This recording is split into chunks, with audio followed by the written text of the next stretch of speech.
부활의 보증을 여러분 믿으십시오. 예수님이 오늘 우리에게 오셔서 부활의 확증해 주셨고 보여주셨고, 그리고 그리스도 안에 믿는 우리가 이 길을 따라갈 수 있는 믿음의 확신이 있다면 어떤 두려움과 어떤 여러분 모든 것들이 주님 은혜 안에서 다 회복될 줄 믿습니다. 그러나 저는 이것도 다 물러갈 거고 믿는 자들에게는 하나님의 복된 역사가 나타날 줄 믿습니다. 제가 가진 성경 신약 성경 283쪽입니다. 고린도전서 제15장 35절에서 49절까지. 자, 다 찾으셨으면 제가 한 절 여러분의 한 절께 공부하겠습니다. 누가 묻기를 죽은 자들이 어떻게 다시 살아나며 어떠한 몸으로 오느냐 하리니,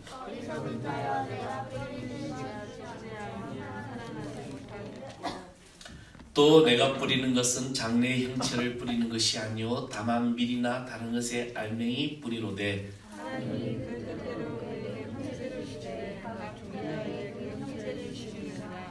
육체는 다 같은 육체가 아니니 하나는 사람의 육체요 하나는 짐승의 육체요 하나는 새의 육체요 하나는 물고기의 육체라.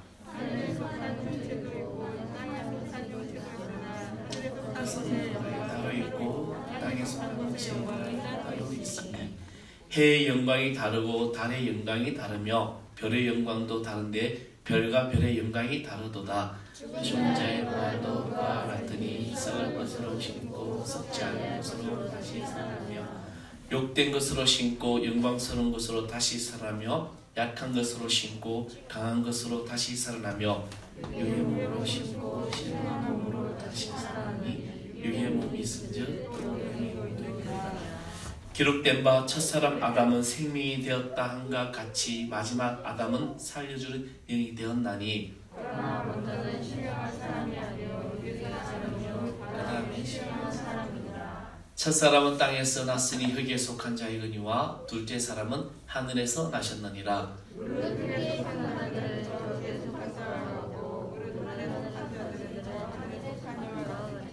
다 같이 하겠습니다. 우리의 흙에 속한 자의 형상을 입은 것 같이 또한 하늘에 속한 이의 형상을 입었으리라. 아멘. 할렐루야. 하루하루가 여러분의 모든 삶에 귀하고 복되실 줄 믿습니다. 참 기쁜 소식은 우리나라가 코로나 확진자 수가 10명, 10대 10명 안으로 줄어들었죠. 10몇 명이 정확하게 못 들었습니다. 나타내 몇 명? 18명이래요. 정말 대단한 민족인 것 같아요. 물론 뉴스 가지고 프랑스 어떤 기자는 이제 여러분의 그 확진자들의 위치 추적을 가지고 개인의 어떤 그런 개인 그게 보호받지 못한다고 막 그 비난이 나오고 있는데, 아무튼 대한민국 대단한 나라입니다. 지난 15일날 총선이 끝났습니다. 천안시장이 또 새로운 시장이 선출되었죠. 저는 시장이 언제부터 진보를 합니까? 아까 그분한테 물어보니까 그분 이야기가 보궐선거는 바로 그 다음날 당선되면 그 다음날 진보를 시작한대요.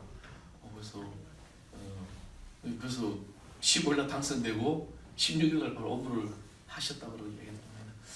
아무튼 또 박성돈 시장님이 또 그리스도인이기 때문에 한편으로는 또 교회가 더 잘해야 되지 않을까 생각을 하고 있습니다. 여러분, 사람이 살아가면서 제일 걱정되는 게 뭘까요? 염려되고 걱정되는 게 있다면 바로 죽음일 것입니다. 이 죽음에 대한 것 때문에 그래서 건강을 위해서 우리는 무엇이든지 애쓰는 그런 모습이죠. 지금 온 세계를 휩쓸고 있는 코로나19 바이러스가 왜 무서울까요? 그것은 어떻게 보면 죽음에 대한 두려움이 모든 사람들에게 공포로 있는 것입니다. 우리는 죽음은 미스테리하다고 이야기를 합니다. 우리 그것에서 어떻게 생각하는가?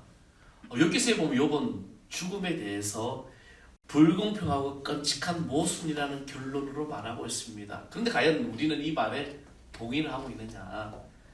욥은 나무를 찍어서 넘어뜨리고 나면 봄에 비가 왔을 때 다시 새싹이 도달하지만 사람을 찍어 넘어뜨리면 그는 죽고 다시 일어나지 못한다라고 했습니다. 우리는 이러한 모순에 대해서 나는 어떻게 생각할까? 죽음 이후에 나는 어떻게 생각할까? 여러분, 우리는 죽음 이후에 대한 확신을 가지고 또 살아가고 있느냐는 것입니다. 기독교는 부활의 종교입니다. 우리 지난주에 부활절을 지냈습니다. 기독교 최대 절기 중에 하나가 부활절과 성탄절이죠. 추수감사절은 사실은 미국의 청교도들이 미국으로 신대를 와서 그들이 어떤 그 유래가 돼서 만들었지, 원칙적으로는 기독교의 모든 이 절기 최대 절기는 부활절이고 성탄절입니다. 왜? 예수 그리스도의 중심이기 때문에. 저는 부활절을 기독교의 부활의 종교라고 이야기를 지난주에 말씀드렸습니다. 우리는 부활절을 지내면서 죽음과 삶에 대해서 다시 생각해 보면서 죽음이 그저 한 줌의 종교적인 어떤 그런 추측이라고 과연 말할 수 있는가? 그래서 오늘 저는 부활의 보증이라는 말씀으로 전하고자 하는 것입니다. 우리가 이 부활의 역사적인 사실이라는 현실 앞에서 나는 어느 정도 기반을 두고 있나? 여러분 부활을 믿습니까? 아멘. 지금은 이제 한국의 썬다싱이라는 김여한 목사님이라는 분이 계십니다. 그분이 독일에서 신학을 공부할 때 이분이 공부를 하다가 중간에 그만둬요. 그 이유가 뭐냐면은 독일의 신학자들이 이 부활에 대해서 인정을 안 하는 신학자들이 있다는 것이죠. 그래서 한 강에서 이제 그 교수님한테 너무나도 말이 안 되는 그런 어떤 강의를 듣다 보니까 이분이 중간에 그냥 내가 아는 하나님, 내가 아는 예수님, 우리는 부활의 종교이고 부활의 신앙인데 그것을 인정하지 않는다면 우리는 기독교가 될 수 없는 거죠. 정말 안타까운 현실은 이 땅의 한국 교회 목사들이 이 부활을 인정하지 않는 목사들이 있다는 겁니다. 그런데 어떻게 목사를 하고 있을까? 놀라운 현실이죠. 과연 나는 이 부활에 대해서 어떻게 생각하고 있을까? 우리가 이 미스터리한 커튼을 젖히고 가능한 깊은 내면의 그것을 들어본다고 해도 우리는 여전히 모든 대답은 얻을 수가 없습니다. 그러나 우리는 어렴풋이 감지할 수 있고 그리스도 안에서 영광을 기다리고 있는 사람들에게서 배울 수 있다는 것을 알게 되는데, 자, 오늘 우리가 읽은 본문이 고린도전서 15장은 성경에서 죽음과 부활에 대해서 어떤 그 주제에 대해서 가장 많은 정보와 함께 가장 많은 용기를 주는 것이 바로 고린도전서 15장의 말씀입니다. 어떻게 보면 15장 이 말씀이 우리가 신앙생활하면서 죽음과 부활에 대해서 많은 또 답을 얻을 수가 있다는 것입니다. 우리는 죽음에 대한 공포를 가지고 있어요. 그건 자연스러운 겁니다. 그렇잖아요. 때로는 사람들이 죽음과 관련해서 자신들의 공포를 가지고 있는 것에 대해서 너무 많이 걱정을 하고 또 제어의식까지, 심지어 제어의식까지 가지는 분이 있습니다. 예전에 제가 이 하늘상교를 개척하고 2009년대에 한 성도님이 이제 오셨는데 그분을 때론 밤에 잠을 못 잘 때가 많아요. 근데 그 잠이 뭐냐면요, 참 어떤 날은 이제 상담을 하다 보면 안타까운 상담의 내용이죠. 그때 이란에서 핵무기를 어떤 실험했던 그런 뉴스가 나왔어요. 그것 때문에 잠을 못 잤다는 거예요. 혹시 그 핵폭탄이 우리한테 날아오면 어떻게 하나? 우리는 너무나 많은 이유가 안 되는 것을 걱정을 하고 이 죽음에 대한 공포를 가지고 있다는 것입니다. 물론 두려움을 가지는 것이 인간적으로 맞아요. 근데 우리가 이것을 제의식까지 가질 필요는 없습니다. 왜냐하면 우리는 죽음을 우리 인간의 속성의 일부로 받아들여야 한다고 생각하고 우리가 많이 죽는 것을 두려워하고 죽음의 연약함을 표시라고 생각한 적이 있다면 주님께서 십자가를 지시기 전에 겟세마네 동산에서 드렸던 주님의 기도를 우리는 다시 한 번 더 묵상해 보면 알 수 있다는 것이죠. 여러분, 겟세마네 동산에서 예수님이 기도하실 때 어떤 기도했습니까? 이제 십자가를 주셔야 됩니다. 죽어야 돼요. 근데 그때 예수님은 하나님 앞에, 하나님 나 이제 잘 갈 거요, 나 아시죠? 이렇게 했어요? 아닙니다. 땀방울이 핏방울 되기까지 기도하고 절규하고 절규합니다. 그 내용이 뭐예요? 한두 번도 아니죠. 할 수만 있다면 이 잔을 내게서 떠나가게 해달라고. 그러나 나의 원대로 마옵시고 아버지의 뜻대로 하옵소서. 여러분 이 말씀을 가만히 보면 겟세마네 동산에서 예수님의 기도는요, 가장 인간적인 그런 모습의 기도라는 겁니다. 여기서 우리는 예수님의 인성을 알 수 있다는 것입니다. 아마 여러분 이 말씀을 다시 한번 묵상하면 내가 죽음에 대한 두려움과 공포를 내가 가지고 있는 죄의식을 가질 이유가 없구나라는 이 의심은 사라질 거라는 거죠. 왜? 예수님도 그러셨기 때문에. 여러분 33살의 나이에 십자가에 직면한 예수님을 바라보십시오. 33살에 죽고 싶은 사람이 어디 있습니까? 그렇잖아요. 죽은 거 씨름하는 예수님을 보십시오. 그가 무슨 일을 했습니까? 하나님 앞에 절규한 거예요. 만약에 그 상황에 우리는 무엇을 했을까? 우리는 고통과 아픔 그리고 이별을 싫어하기 때문에 죽음에 대한 공포심을 갖습니다. 그래서 사도 바울은 고린도서 15장 26절 말씀에 이 죽음을 인류의 멸망을 원수 곧 사망이다라고 전제를 부릅니다. 우리는 우리에게 낯선 것들에 대한 항상 불편함을 느끼고 살아갑니다. 낯선 것에 대해서. 아마 사람들 중에 다르죠. 저 같은 경우에는 제가 살아오면서 항상 새로운 것에 대해서는 그렇게, 물론 새로운 것에 대한 두려움은 있어요. 제가 나 언제든 새로운 거 좋아. 새로운 사람 만나는 거 좋아. 저는 지금 목회를 20년 넘게 하고 27년을 가까이 했는데도 20몇 년이죠. 하면서도 여전히 강단에 설 때는 두려워요. 두려워서 막 이게 아니라 항상 하나님 앞에 내가 나의 모든 삶을 정말 이 말씀을 제대로 대언할 수 있을까? 아까 그분이 이제 저한테 질문하더라고요. 만약에 코로나 아니면 예배를 몇 번 드리냐? 그래서 예배를 우리가 수요 예배, 주일 예배, 매일 새벽 기도 예배 그랬더만은 매일 어떻게 들으시냐는 거죠. 가만히 생각하면은 이 목회자가 항상 이 예배 가운데 살아가는 게 맞는 거죠. 그럼에도 불구하고 늘 강단에 설 때마다 두렵고 떨리는 마음으로 서야 되는 이유. 항상 우리는 그런 두려움을 가지고 있다는 것이죠. 여러분 우리가 이런 새로운 것에 대해서 우리는 얼마나 두려워합니까? 그러나 우리는 이 불편함, 정말 이것을 만약에 죽음이라는 것을 한번 경험했다라면 여러분 과연 죽음에 대해서 두려워하는 것이 아닙니다. 두려움을 갖지 않을 것입니다. 그러나 우리는 이 죽음에 대한 경험이 없기 때문에 공포심을 갖는 것입니다. 어떤 이들은 창조주를 내가 만날 준비가 되지 않았기 때문에 공포를 느낀다는 분도 계시고, 또 그래서 죽을 준비가 되지 않았다라고 하는 그런 의식 때문에 결코 지우지 않는 공포가 생긴다고 합니다. 우리는 그렇습니다. 오늘 저와 여러분이 언제 주님이 다시 오셔서도 할렐루야 찬양하고 갈 수 있는 그런 준비가 되어 있는 거죠. 목사인 저도 아마 여러분도 완전한 준비는 되지 않았을 것입니다. 따라서 중요한 것은 우리가 하나님과 평화를 이루는 올바른 관계를 갖는 일이라는 겁니다.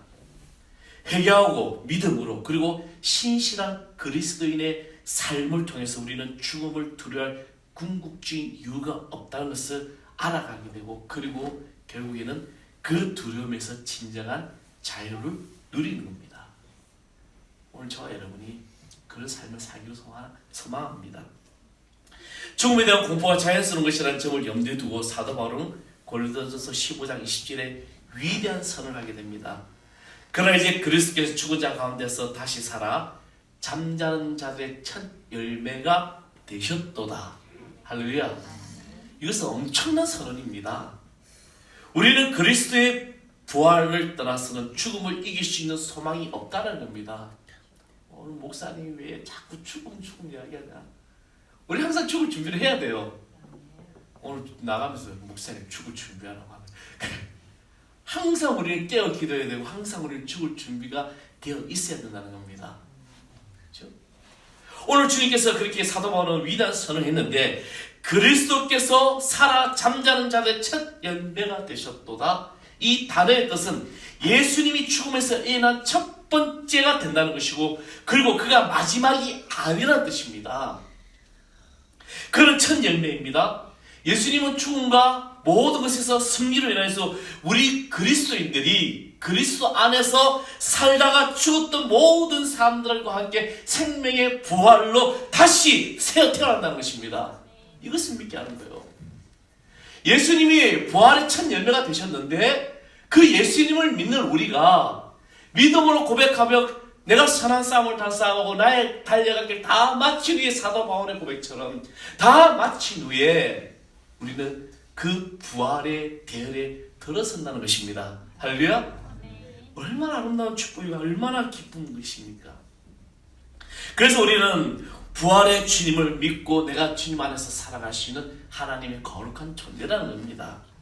부활한 그리스도의 몸은 우리의 부활한 육체가 어떤 몸으로 될 것인가에 대한 이 질문에 대한 가장 좋은 힌트를 주게 되는데, 부활 후에 예수님의 몸이 어땠습니까?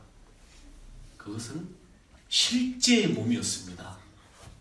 확 바뀌어가지고 막 얼굴 못생긴 사람 잘생긴 게 아니라 그대로의 어떤 실제의 모습으로, 귀신이나 유령이나 상상 속의 허구가 아니었습니다. 성경은 예수님을 목격한 사람이 500명이나 된다고 기록하고 있습니다. 그들은 예수님을 만졌고, 그들은 예수님과 함께 식사를 했고, 그들은 예수님의 그 창자국 손자국을 보았고, 심지어는 허리에 창자국까지 만져보기까지도 했습니다. 그래서 이 부활한 몸은 바로 실제적이고 그 이상의 몸으로 변화된다는 것이죠. 이것을 초월적인 몸이라는 겁니다. 그래서 예수님은 그 예수님의 부활하신 몸은 육신의 몸을 가졌던 것 같은 제한이 없게 되는 것입니다. 예수님의 몸은 하나님의 능력으로 변화되었기에 마치 문이 잠긴 방 안을 들어갈 수 있는 것처럼 예수님은 눈 깜짝할 사이도 사라지고 부활의 몸은 신의 나라에 맞는 것처럼 변화됐다는 것입니다. 이를 통해서 우리는 우리의 부활의 몸이 어떻게 될 것인가를 어렴풋이 알 수 있다는 것이죠. 오늘 저와 여러분 부활했을 때 몸 그대로 이 모습이더라고요. 사도 바울은 우리의 부활의 몸이 어떻게 될 것인가에 대해서 이해할 수 있는 세 가지 중요한 단서를 알려주는데, 그는 먼저 부활의 몸이 불멸할 것이다 라는 이야기죠. 오늘 우리가 읽었던 15장 41절의 말씀에 보면 이렇게 말하죠. 죽은 자의 부활도 그와 같으니 썩을 것으로 심고 썩지 않을 것으로 다시 살아나며, 이 말씀을 했습니다. 우리가 현재 가지고 있는 이 썩을 몸은, 이 모든 것은 몸은 다 티끌로 돌아갑니다. 그리고 그것이 우리가 마지막에 숨을 쉬는 순간이 될 것입니다. 그런데 우리의 새로운 몸은 죽지 않는 불멸의 몸이 된다는 것입니다. 그래서 육신의 죽음이 끝난 다음에 우리가 천국에 가 영원한 생명을 얻을 때 다시 죽는 게 아니라는 거죠. 그래서 우리는 천국의 혼인잔치에 참여함이 함께 한다는 것을 이야기하는 겁니다. 그래서 이 몸은 영원히 살게 될 것이다. 바울은 의학적으로 죽은 사람이 의식을 회복하는 것에 대해서 말하고 있는 것이 절대로 아니고, 또 잠시만 더 살 수 있다가 무덤에서 살아나왔던 나사로를 이야기하는 것도 아니라는 것입니다. 바로 예수 그리스도가 부활하셔서 영원한 생명의 보증이 되셨던 것처럼 우리의 몸도 그렇게 영원한 불멸의 몸이 된다는 것입니다. 그게 엄청난 차이가 있죠. 우리는 그리스도인처럼 우리의 몸이 언젠가 변화되고 불멸의 몸으로 바뀔 것이란 이 믿음의 확신이 필요, 이것이 오늘 우리가 신앙생활하면서 살아가는 이유라는 겁니다. 또한 사도 바울은 두 번째로 묘사하는 우리의 몸이 영광스러운 것이라는 것을 알려주고 있습니다. 43절의 말씀에 그렇게 기록하죠. 욕된 것으로 심고 영광스러운 것으로 다시 살아나며 약한 것으로 심고 강한 것으로 다시 살아나며, 우리는 이 말씀을 생각하면 정말 기쁘지 않을 수 없습니다. 왜냐하면 많은 사람들이 외모를 가지고 몸에 대해서 완전하게 만족하지 못합니다. 그렇지요? 여러분 몸 만족하고 삽니까? 연예인처럼 잘생겨 조각남 복근. 제가 옛날에 군대에 있을 때 이 복근도 있었고 막 근육도 있었다니까 아무도 안 믿더라고요. 믿을 수가 없대요. 그때는 매일같이 하는 게 운동이고 가서 막 하고 있니까. 그때는 진짜 참 65kg 때 진짜 멋있습니다. 인정을 안 하시네. 그냥 제 멋이 살아요. 근데 우리 몸을 다 만족하지 않고 살아가지 않습니까? 그런데 우리는 이 영광스러운 몸으로 다 부활될 때 우리가 아프고 우리가 나이 들고 변해버린다고 할지라도 그것이 영광스럽게 변화되지 않는다는 것입니다. 지금 우리가 완전 이 불완전한 몸은 언젠가 강하고 아름답고 완벽한 몸으로 바뀔 것입니다. 아멘. 여러분 실망하고 좌절하지 마십시오. 혹은 뱃살 나와가지고 뭐 힘들어하지 마십시오. 하나님께서 여러분을 부활의 몸으로 영광스럽게 만들어주실 줄 믿습니다. 그리고 또 하나는 사도 바울은 마지막에 우리의 이 새로운 몸이 영적인 것이 될 것이다 라고 말을 합니다. 15장 44절의 말씀이죠. 육의 몸으로 신고 신령한 몸으로 다시 살아나니 육의 몸이 있은즉 또 영의 몸이 있다라는 것입니다. 이 말씀 바로 이 몸이 치명적이거나 죽는 몸이 아니라 하나님의 나라에 맞는 영적인 몸이 될 것이라는 것입니다. 그래서 사도 바울은 그리스도 안에서 우리에게 준 희망을 생각하게 합니다. 어느 날 우리도 역시 불면하고 영광스러운 몸으로 우리가 부활할 것이라는 것이죠. 고린도서 15장의 중간에 있는 것은 고대 그리스도의 찬송가였습니다. 그래서 사도 바울은 그 새로운 몸에 대해서 이야기를 하고 있죠. 그래서 42절에서 44절의 이 말씀은 그 당시에 초대교회에 찬송처럼 불렸던 것입니다. 죽음에는 두 개의 얼굴을 가지고 있습니다. 그것은 인간적인 관점에서 죽음을 보는 것. 이것은 뭐냐? 파멸이라는 거죠. 우리는 끝난 것이고 멸망한 것이라는 거죠. 어린아이라든지 청년이라든지 혹은 여러분 남자나 여자나 끝장난다. 당신 오늘 죽을 거야 라면 누가 좋은 삶을 못 있겠어요. 인간적으로 볼 때는 이 죽음에 대해서 파멸이고 또 좌절된 모습을 가지고 있는데, 그러나 이것을 하나님의 관점에서 같은 경험을 보게 된다면 죽음은 파멸이 아니라 주님과 함께하는 새 출발로 나타난다는 것입니다. 그렇죠? 그래서 이건 엄청난 차이가 있습니다. 여러분, 그래서 기독교 장례는 뭐죠? 천국 입성이라고 그러잖아요. 지금 그 김동희 교수님, 연세대 김동희 교수님 누님이 김한란 교수님이죠. 이야기 제가 자주 이야기를 하는데, 그분은 이화여대 이제 초대 총장을 하시면서 그분이 장례 때 제자들에게 뭐라고 이야기냐면, 내 장례식 때는 장성곡 곡을 하지 말라. 너희들 다 색동 옷을 입고 찬양하고 춤을 추라고 했습니다. 내가 하나님의 나라에 천국에 입성하는데 기뻐할 일이 아니냐. 그래서 정말 그분이 장례식 때는 제자들이 그렇게 저고리 색동 저고리 입고 상복 입지 않으려고 찬양하고 축제처럼 했다는 것이죠. 그래서 우리 기독교는 거저 방언에 볼 때 부활 소망이라는 거, 천국 입성이라고 쓴 이유가 바로 그겁니다. 끝나는 것이 아니라는 겁니다. 새로운 출발로 다시 가게 된다는 것입니다. 바로 하나님의 관점입니다. 여기서 엄청난 차이입니다. 하나님의 관점에서 보면 죽음은 승리가 되는 것입니다. 시편에 아름다운 구절이 있는데, 성도가 죽는 것은 여호와께서 기중히 보신다라고 말씀하셨습니다. 사랑하는 성도 여러분, 여러분 이것을 상상할 수 있습니까? 하나님의 자녀의 죽음은 그분에게 귀중한 것이다.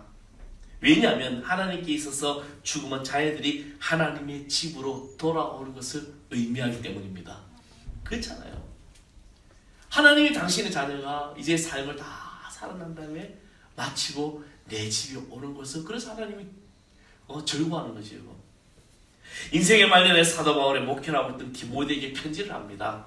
근데 그 편지의 말미에 그는 자신의 개인적인 신앙을 고백하는데, 나의 떠날 기약이 가까웠더라고 디모데후서 4장 6절의 말씀에 이 떠난다는 말이 헬라어 원어로 보면 아날리시스라고 이야기를 합니다. 이 아날리시스라는 이것은 출발이라는 뜻이에요.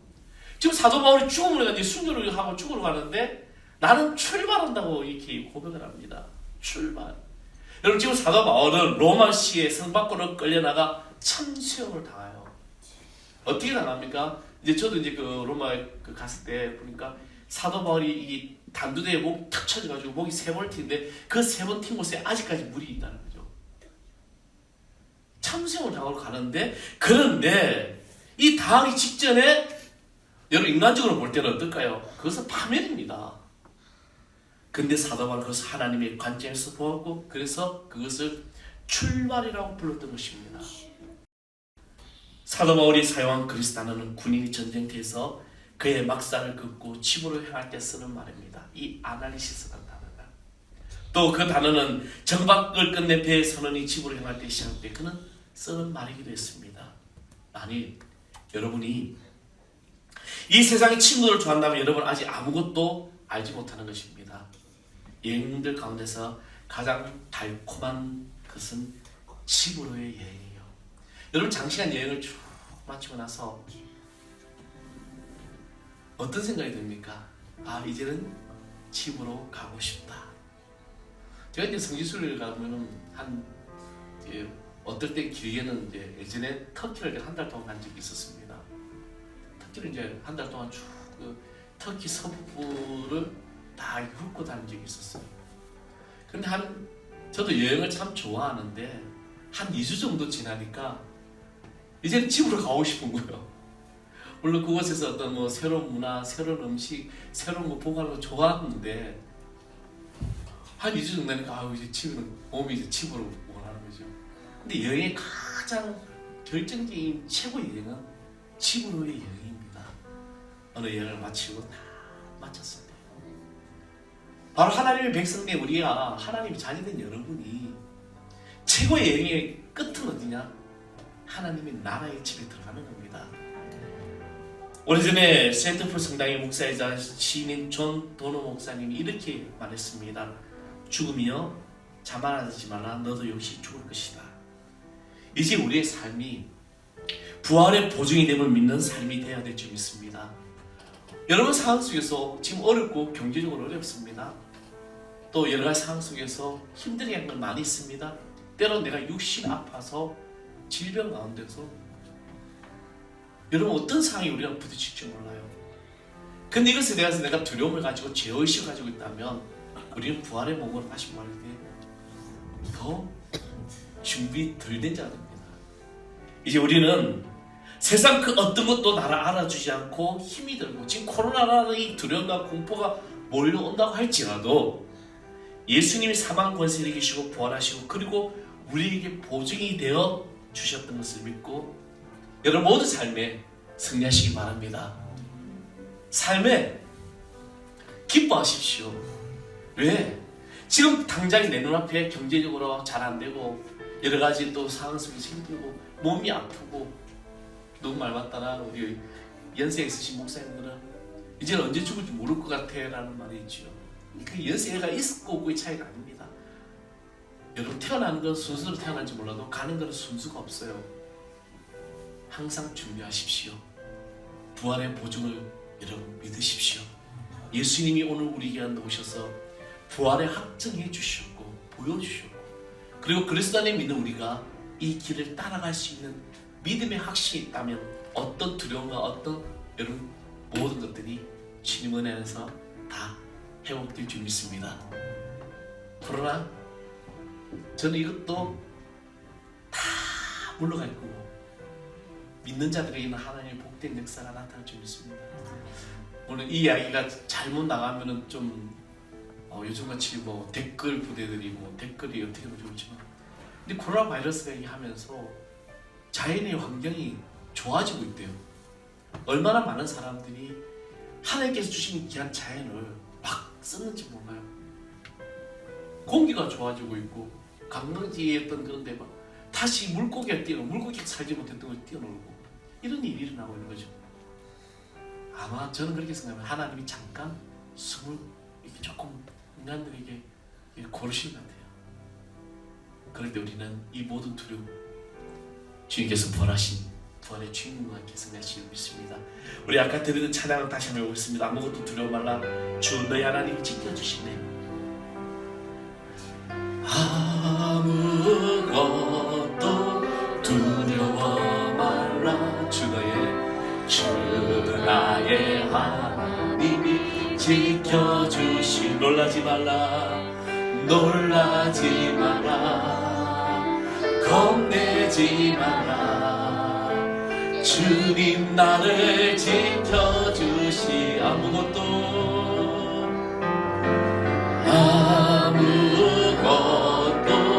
두려워 마. 주 나의 하나님 지켜주시네. 놀라지 말라. 놀라지 마라. 겁내지 마라. 주님 나를 지켜주시네. 내 맘에 험한 풍파 몰아칠 때도 주님 나를 지켜주시려네. 주님은 나의 산사, 주님은 나의 요새, 주님은 나의 소망, 나의 힘이 되신 여호와. 아멘. 사랑하는 성도 여러분, 이제 우리는 부활의 그 대열에 서 있음을 믿으시고 믿음 안에서 주님 앞에 고백하며 승리하는 하나님의 자녀될 줄 믿습니다. 아버지 하나님, 오늘 저희들에게 마신 주의 성령이 우리 가운데 오셔서 이제 우리가 부활의 보증을 주님의 그 십자가의 길을 걸을 수 있는 주의 자녀들 되게 하여 주시옵소서. 세상이 우리 힘들게 하고 어렵게 할지라도, 코로나가 뭐지 하나님 이것을 덮을지라도 능히 이기고도 남는 하나님의 자녀들 되게 하여 주옵소서. 아버지, 온전히 우리 성도들에게 부어주시는 지켜주심이 있게 하여 주옵소서. 이제는 우리 안에 생명이신 우리 주 예수 그리스도의 은혜와 하나님 아버지의 그 크신 사랑과 성령의 감화 감동 교통하심이 오늘도 주님을 안에서 믿음으로 승리하게 소망하는 이기물에서 하나님 있게 하는 권속들, 그대 가정, 그대 직장, 그대 사업터 위 이제부터 영원토록 함께하기를 간절히 축원합니다.